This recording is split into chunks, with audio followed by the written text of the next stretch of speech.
What's up, Gen Z leaders? Here's a question for you. Have you ever been in charge but avoided a big issue just because it seemed easier? I know I've been there. It's like you see the problem, but you think, if I just ignore it, it'll go away. But what if I told you avoiding that conflict is actually hurting your team and it's going to bite you in the end?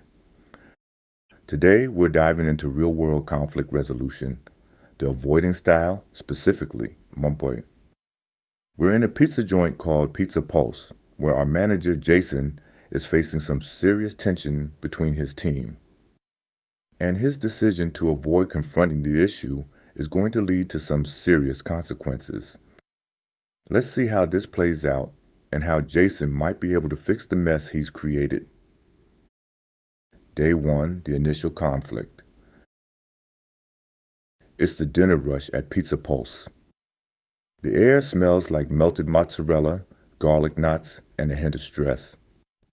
Jason, our manager, is trying to juggle it all, from running the register to checking in on the team, but something's off. Sophie, the lead cashier, and Mark, the delivery driver, have been clashing over orders for the past few days. Mark's upset because Sophie's been entering the wrong info into the system, causing delayed deliveries. And Sophie's pissed because Mark never picks up his deliveries on time, which leaves the kitchen scrambling to handle the fallout. It's a mess. Sophie, agitated. Mark, seriously, I can't keep fixing your mistakes. Every time you're late, the kitchen gets backed up and I'm left trying to clean up your mess. Mark, defensive. I'm late because I'm trying to get the orders right, Sophie. Maybe if you check the tickets before entering them, I wouldn't have to deal with the chaos. Jason's standing there watching. He knows something needs to be done, but he freezes. He thinks, maybe if I just give them some space, they'll work it out themselves. Jason talks to himself. I don't want to make things worse. If I step in, this could blow up. Let them cool off. It'll be fine.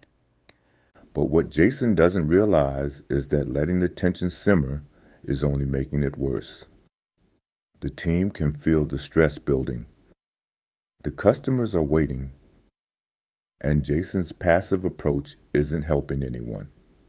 The night ends with a sense of unease.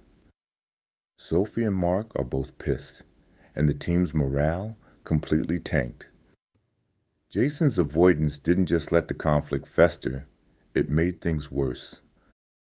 Day 2, the pressure builds. Tension in the air is even thicker than before. Sophie and Mark aren't talking. The kitchen's frantic, and the team is looking for some leadership, but Jason's still holding back, avoiding the elephant in the room. Jason knows things are getting worse, but he still doesn't want to rock the boat. He figures, It'll get better once the rush dies down. but he couldn't be more wrong.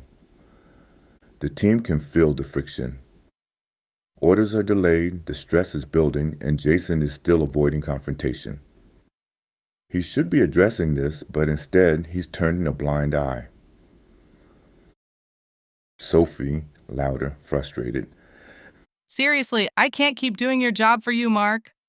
If you were here on time, I wouldn't be rushing these orders out. Mark, exasperated.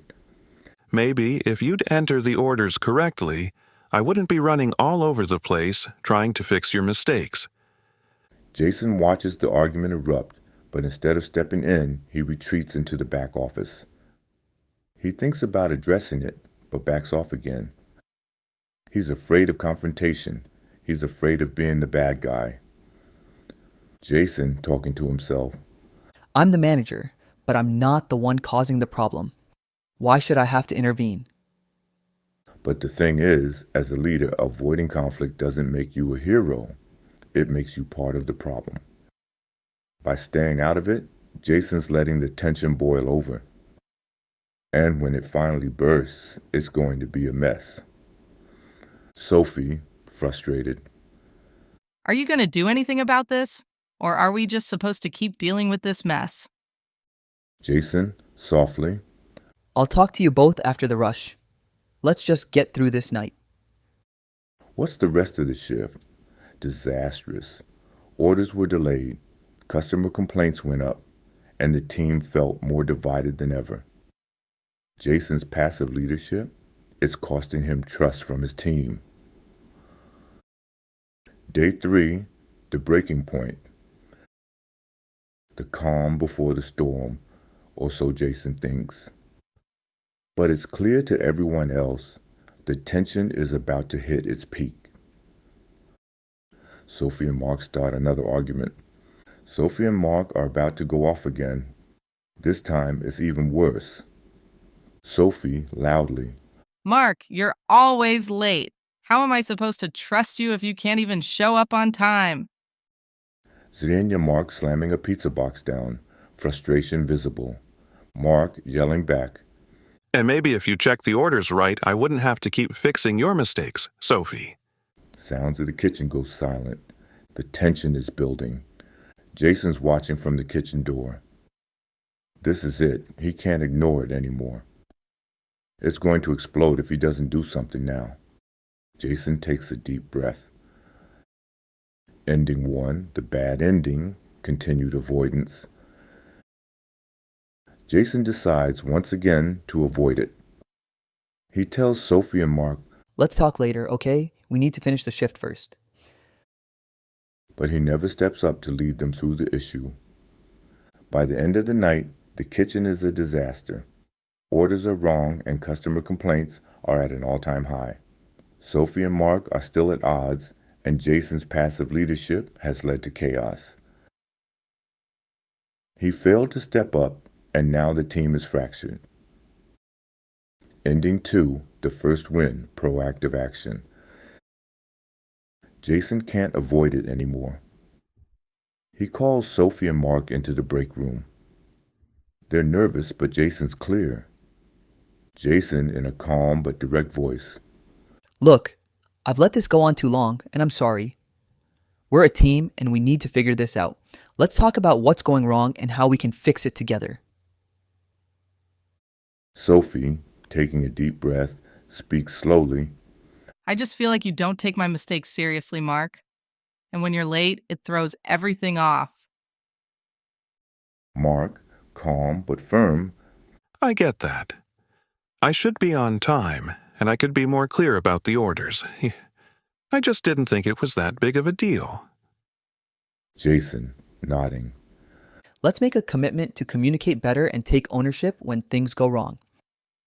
How about we check in with each other before the rush and make sure we're on the same page? Jason's proactive approach finally pays off. The shift goes smoother, and the team feels like they've made progress. By taking the time to mediate and encourage open communication, Jason helps the team start to rebuild the trust they lost. Ending 3, the second win, mutual understanding. Jason steps it up even further this time. Instead of just telling Sophie and Mark to figure it out, he creates a space for them to talk it out together. Jason, in a gentle voice, Why don't you two talk about what's bothering you without interrupting each other? It's clear both of you want things to work, but it's about understanding where the other is coming from. Sophie, calmly and more reflective. I'm frustrated because I feel like you don't understand how much pressure I'm under at the register. When I'm handling multiple things, it's easy to make mistakes. Mark, nodding his head. I get that. I've been focused on just getting the delivery done, but I need to check in more with you to see if everything's on track. By the end of the shift, Jason's leadership, combined with Sophie and Mark's willingness to listen, has led to a breakthrough. Not only have they worked out their differences, but the whole team is stronger because of it. So what can we take from today's story? Avoiding conflict might seem like the easy way out, but it only delays the inevitable. When Jason finally stepped up, the team rallied around him and things got better. If you're avoiding conflict, maybe it's time to face it head on. Gen Z leaders, remember, it's your job to create a space where your team can thrive, even when the tension gets thick. Don't avoid those tough conversations. Step in, be real, and lead with confidence. If you found this story helpful, hit that like button, subscribe for more, and drop a comment telling us how you handle conflict in your team. Until next time, keep leading the right way.